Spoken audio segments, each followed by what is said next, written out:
Thursday is the most important day of the Gregorian calendar week. It is a day of longing, a holiday of unrequited desire. Thursday is the moment where a mortal looks back with gratitude and looks forward with avarice. Though we in the cosmic do not chain ourselves to a 7-day calendar based on the powers of an emperor or male papal figurehead as most mortal universes do, you must recognize, dear listener, the power of Thursday in your work. Lewis Swan knows the power of Thursday, or at least wishes for such. To Lewis Swan, the world is vast in its smallness. It is infinitesimal boredom masked with splashes of false nicety. Lewis Swan's punishment is to work in customer service. And though he does not know yet how much of this is because of his hubris, the downfall of his own humanity, or what remains of it after so many of his universal counterparts fully gave themselves to trouble, Lewis Swan is sure of one thing: intense hatred for ice cream. Hates ice cream with a passion. He does not believe that he looks very professional or attractive in a slim white pair of pants or a bow tie and a hat. All a part of the 57 flavors experience. The uniform is part and parcel with the van, the big tubs of cold goo, the soft-serve machine. The bow tie is a sprinkle upon his soul, a sprinkle which he does not see nor feel nor need. Lewis Swan hates his life, and yet he doesn't know another way to be. There are days when he lies to himself and calms himself with the lie, with the absence of truth. That as the customers of Surf City walk to his ice cream van, that he knows them and they him, that he is part of something bigger than himself, and that can be enough. He knows every order. Every order is static. Once placed, the person in question will always order the same thing. Strongest man sherbet, chip, chip, chip, 2 scoops of ribboned crunch chocolate with hot fudge on top. Peanutty Best Buddy Road. Nobody ever enjoys dark chocolate rum raisin. He has only opened the lid once on dark chocolate rum raisin, and this is only because it was demanded by both his manufacturer and the owner of the 57 flavors experience that he know each flavor in a competent manner. Once the citizens of Surf City have their ice cream flavors with assorted toppings in a cone, cup, waffle cone, or now waffle bowl, Lewis Swan sits in a little folding chair, his body mostly hidden from view, save for the top of his tri-corner folded hat. The van engine hums, and the van vibrates a little, enough for him to wish this whole stark steel van would break apart and bury him whole. The vehicle is alive around him, beneath him, above him. He never feels more trapped in a moment than he does in that lull between waves of customers, as it is. And yet he wishes that trapped moment to remain forever, as he dreads what waits for him at home. Lewis Swan is the oldest of 9 siblings. They call themselves the Duck Squad, as a humorous play on being the Swan family. Lewis, as the oldest Swan, has a duty to pave the path for his siblings, though none of them, he thinks, would nearly want a path such as his own. Lewis Swan does not know he is being punished. But then, would he endure it greater if he knew this was a punishment being visited upon him? Would he approach Julie if he knew that she knew of worlds with magics, of worlds where he is more than his physical and trudged-down state? In a world where he is almost nearly an embodiment and a testament of physical sin? It is always hard to gauge such things, dear listeners. This is an opportunity for advanced audio recordings coursework. You will find attached in the file to this episode a 3-page blank journal and a scenario for a fictitious ice cream vendor who is not Lewis Swan. Your job is to imagine 3 different versions of their response to the scenario of a day when their ice cream delivery does not appear. The training course adds in a twist that this is also the hottest day of the Gregorian calendar year, if you wish to experience a true test of mortal stress. The idea, dear listener, is to understand that though your charge is an individual within their own universe, in simultaneously watched universes such as we possess, they may react very similarly to a different universal variant, or they may react wildly differently, but the reactions always stem from the honesty within their own soul, and thus the mortals are constant, whether they want to believe it or not. This is why Lewis Swan must always face punishment for their deeds, even if they are not the one to accomplish them. It is why Atsume, no longer at their post, was labeled a heresy with official paperwork. It is why the donut shop is the usual center of the Surf City universe, and when it does not appear in a universe, all three siblings are present in some form, and some other decadent sugar-based treat must be represented. In this case, ice cream.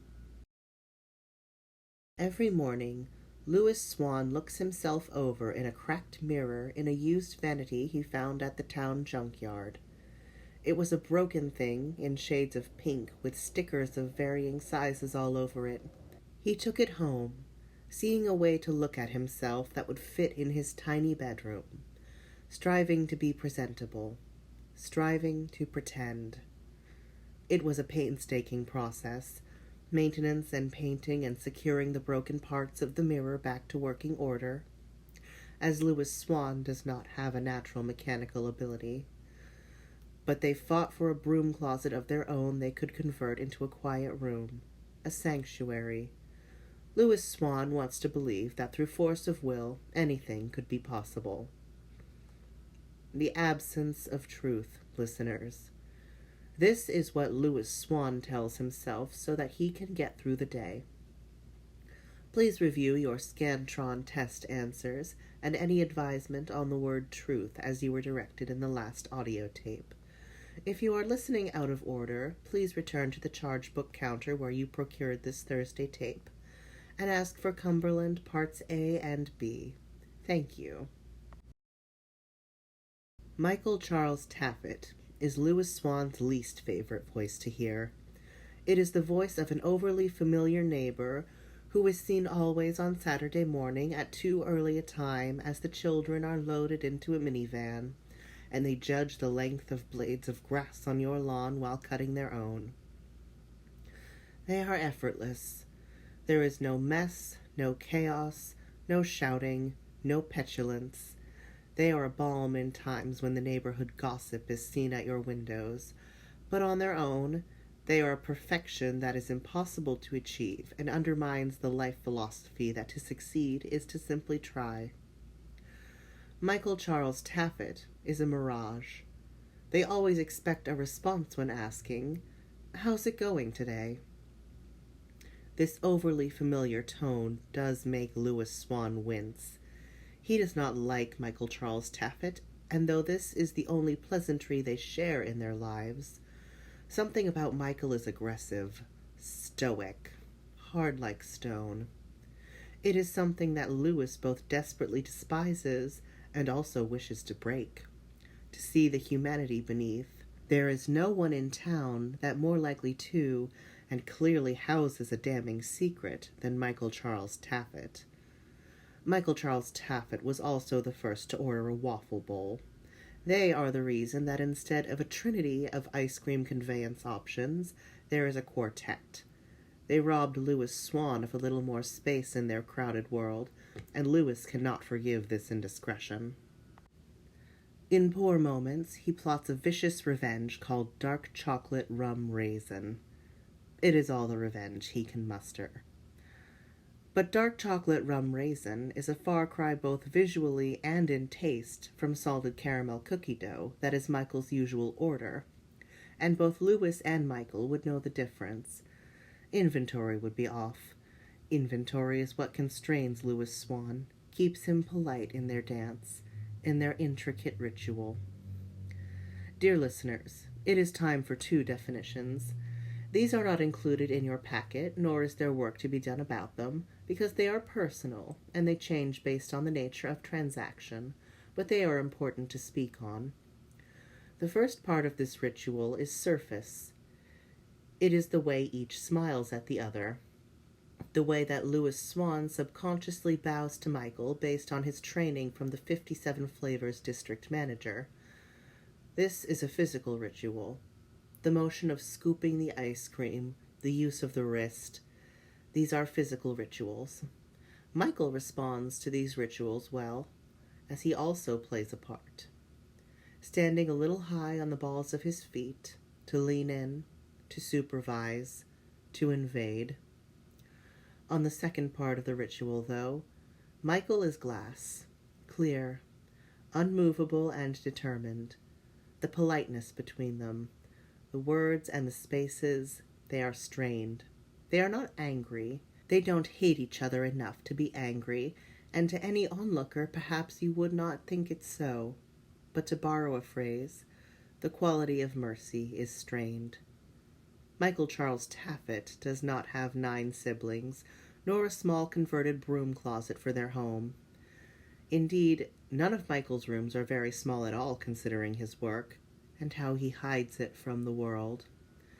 Michael Charles Taffet lives in town and works in town, but his true passion lies in the Surf City junkyard, which is a bit of a misnomer anyone has bothered to correct.